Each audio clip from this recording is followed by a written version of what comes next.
slam bam action film, which is good. It's great. You could watch individual scenes of that movie completely out of order, out of context, and it just doesn't matter. It's just good stuff, but there isn't really anything else beyond that. It's just a fun flick. What kind of stuff was in Rebel Without a Crew? Rebel Without a Crew was all about how he donated his body to science. Like he had doing all kinds of tissue samples and stuff, and he did all this stuff just so he could fund the movie. And it's just all about just taking it from scratch and just making your own movie and not giving a fuck what's holding you back from it. And that really just got me inspired to make my own movies. Really? From one of those? It's funny because everybody talks about that trilogy it's the best thing ever, Robert Rodriguez, and I don't dismiss Robert Rodriguez as a director. I think he's good, but I don't see what about those films were so groundbreaking where it's just now Robert Rodriguez gets to fucking run around with Quentin Tarantino and make films together. Mm-hmm. I just don't see what was so spectacular about those films. I don't see what's there. That's so awesome. Mm-hmm. Yeah, it's just it's one of those things where it's just funny, desperado. But El Mariachi, I kind of look at it as just the filmmaking, how he did it and stuff. But if you do take it just for what it is, then it's not very impressive. Who's this? You know this guy? Who's Jeff Berg? Jeff Berg. Let's see. That's in Book of Caleb. Yeah, of course. I know he's coming up pretty soon. So just hang on to him. All right, I thought we wanted to go to him. Hang on to him for just one more. No problem. Let's continue with the top. What are we doing here? The top 10 baddest bad guys. So Number 7. That's the worst, the shittiest bad guys, I suppose. In a way, but also good. All right, well, let's see who's coming up. Seven's gonna have to be Scar, from Book of Caleb. Man, what an asshole. After hours, I'm afraid I'm gonna have to write you up again. This guy has problems. And of course, because there's a scar on his face, that's his name. But how he got the scar, you don't even want to know. It's embarrassing. But regardless, he's sure a bad boy. All right, who do we got on the phone here? Jeff Berg. What's up? Hey, guys, what's up? How's it going? Yeah, for you guys who don't know, Jeff Berg is the actor that played Scar in The Book of Caleb, which is a film I actually wrote and directed. And you can watch it on Hulu. It's on Hulu for free. It's on Netflix. But in other words, free. In other words, this whole thing was an in-joke and shameless promotion. So number 7, we have the number 7 top baddest bad guy right here on the phone with us. Yes, in the house. Jeff, I know we shot this about 10 years ago, but do you want to talk a little bit about what your influences were to play Scar? Because he's such an over-the-top villain. Well, it's funny, what is it? It's 3 years ago that we shot this. Yeah. It's great that it's still alive, man. But Scar, I mean, it was funny because it was the first film that I shot at school, and I was going into these auditions as I'm a serious actor and I've got all these great tools, and Manahan comes along and he's just basically go against any instinct you've ever had as an actor with this character. Just completely take it over the top. Yeah, more soap opera. That was always one of the directions. What we talked a lot about 80s villains and 80s films, and what kind of stuff did you use to sort of help you get in the character? What kind of processes were going through your head? Processes. I mean, a lot of the stuff had to do once I popped on the aviators. It's amazing. The physicality just came alive. There was a lot of the what's the Terminator 2 bad guy. The T-1000? Yeah. Oh, his physicality just came to mind all the time, man. I could just see him.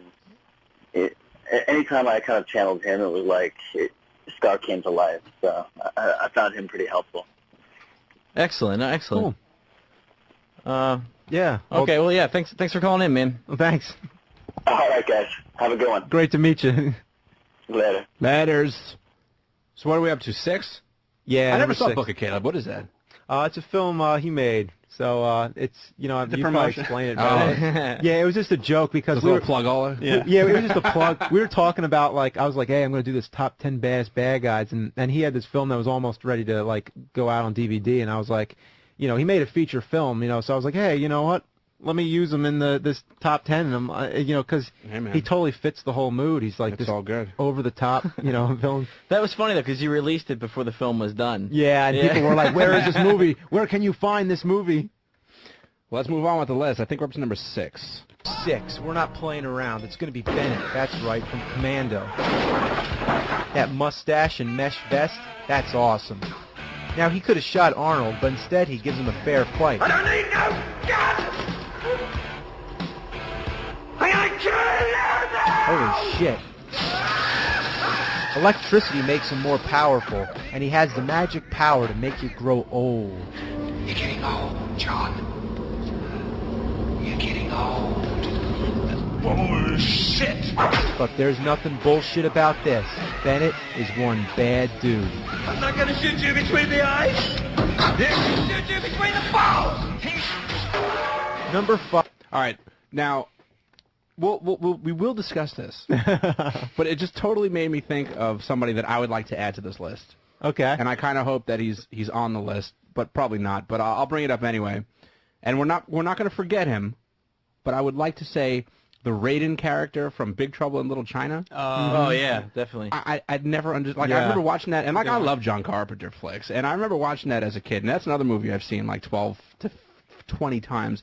I don't get it. Oh, it's totally screwed up. Dude, I would love for someone to explain it to me. I don't know if there's much to get about it, though. I Like feel a bad 'cause monster on the back of the truck and shit. I'm breaking the flow. We'll talk Commando, but then we have to talk about Big Trouble. Oh, I no don't problem, fucking yeah. understand it. I really don't understand. Yeah. So what? And it's been a while since I've seen Commando too. So like, I don't even know. I can't even recall this guy. Yeah.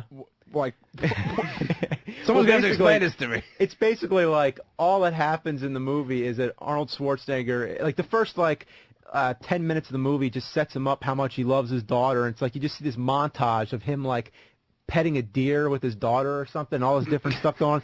And then the bad guys come in. They take his daughter, and then the rest of the movie is him just going through and just basically that's the whole shit. I'm so sick of that whole fucking setup as a movie. Like, who goes to movie studios and pitches that, and they're like, yeah.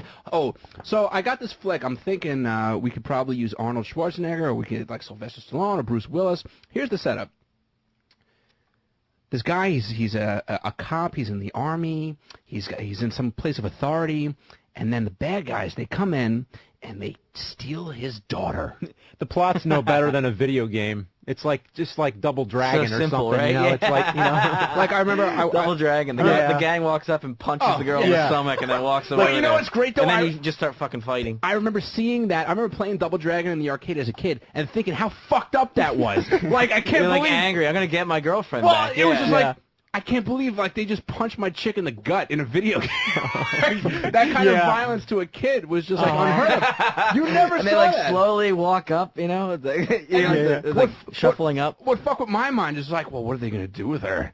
I'm like, oh, she's totally getting raped. Yeah. Like, why should the video game industry be filling little children's minds with imagery of rape and fucking beating women? Double Dragon. But fucking dude, it's like that's the plot of so many action movies, and one that I'd love to bring up is Die Hard 4, which I thought was a fucking atrocity to mankind. Not only the Die Hard series, but Die Hard 4 sucked my dick. I liked it because it was a return to the 80s, so it was just like an action movie that I've been waiting to see for so long, and it's finally happened. I was like, whoa, wait a minute, I'm watching just a fun movie. But how how fucking... how can you compare like Hans Gruber from the first one No to way. Timothy Olyphant No way. of Die Hard 4? Yeah. Not only that, I don't know but the guy's name, yeah. how am I supposed to accept the fact that we're going to follow the same cookie-cutter movie plot where John McClane's daughter gets fucking abducted by some assholes, and this guy is super hacker number fucking 1. This guy, he could just tell somebody, hey, I need control of this F-14. Can you take control of this for me? Sure, no problem. Clickety clack clack click.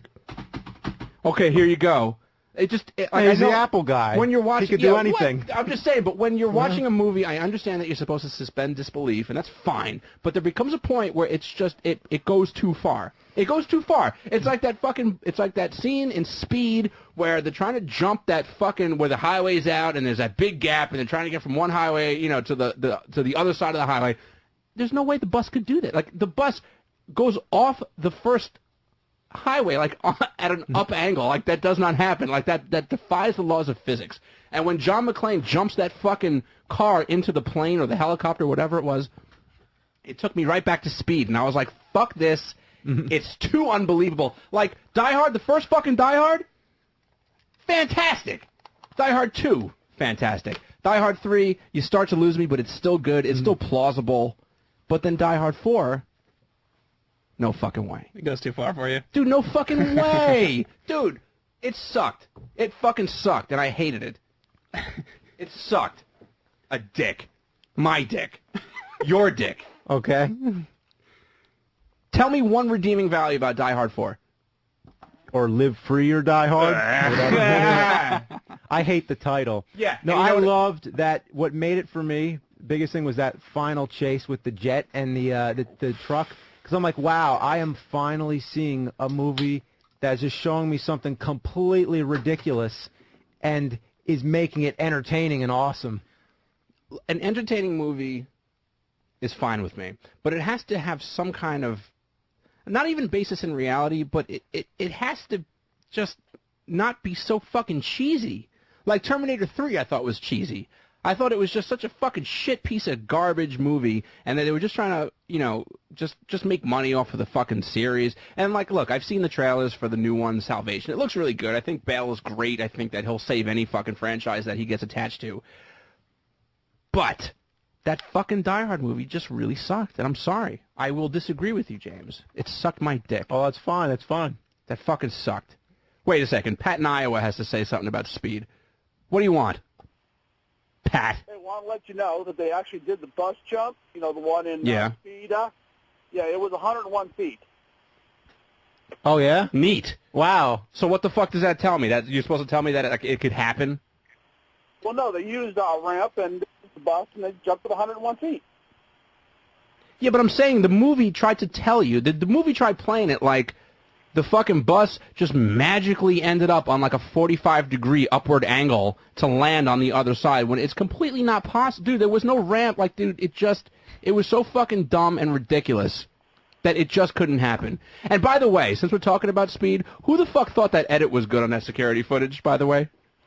With that fucking bag disappearing and reappearing again?